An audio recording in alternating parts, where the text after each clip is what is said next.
వనపర్తి జిల్లా కేంద్రంలో రాజీవ్ గాంధీ చౌరస్తాలో చిరువ్యాపారస్తులు జీవనోపాధి కొరకు ఆ స్థలం ఉపయోగించుకుంటున్నారు. మున్సిపల్ చైర్మన్ గట్టి యాదవ్ 9 నెలల క్రిందట వారిని అక్కడి నుండి ఖాళీ చేయించారు. అది జరిగిన కొద్ది రోజుల క్రితం చిరువ్యాపారస్తులు అందరూ కలిసి మున్సిపల్ చైర్మన్ను కలవగా ఆ చిరువ్యాపారస్తుల నుండి 50,000 రూపాయలు తీసుకొని వారికి మున్సిపాలిటీ తరపు నుండి ఎలాంటి రసీదు ఇవ్వలేదు. ఇట్టి విషయం తెలుసుకున్న పట్టణ కాంగ్రెస్ పార్టీ నాయకులు, మున్సిపల్ కౌన్సిలర్స్ అందరూ కలిసి రాజీవ్ గాంధీ చౌరస్తాలో గల స్థలాన్ని సందర్శించి ఎంక్వైరీ చేయడం జరిగింది.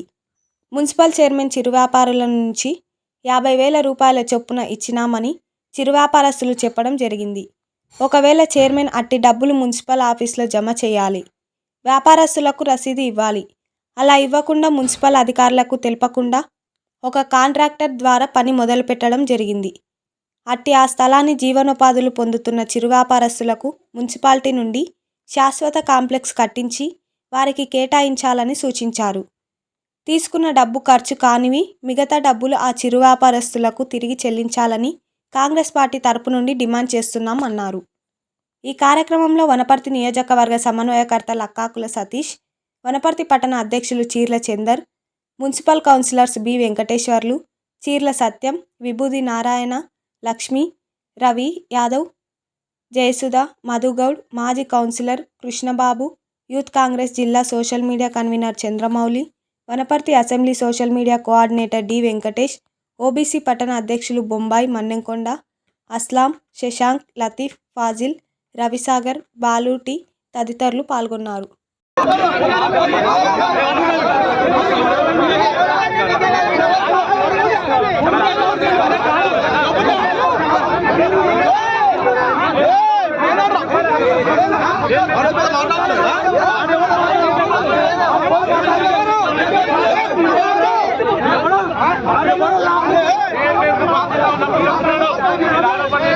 ఇవన్నీ హాస్పిటల్ ప్రకారం చేయాలి. మనకు వనపర్తి మున్సిపల్ వ్యవస్థ ఉంది. నీ దగ్గర డబ్బులు పెట్టుకొని నువ్వు చెప్పినాకే నీ ఎవరు డబ్బులు తీసుకొని మున్సిపల్లో జమ చేయాలి. పైసలు జమ చేసుకుంటూ దాని ప్రకారంగా కమిషనర్ అధికారులు ఉంటాడు.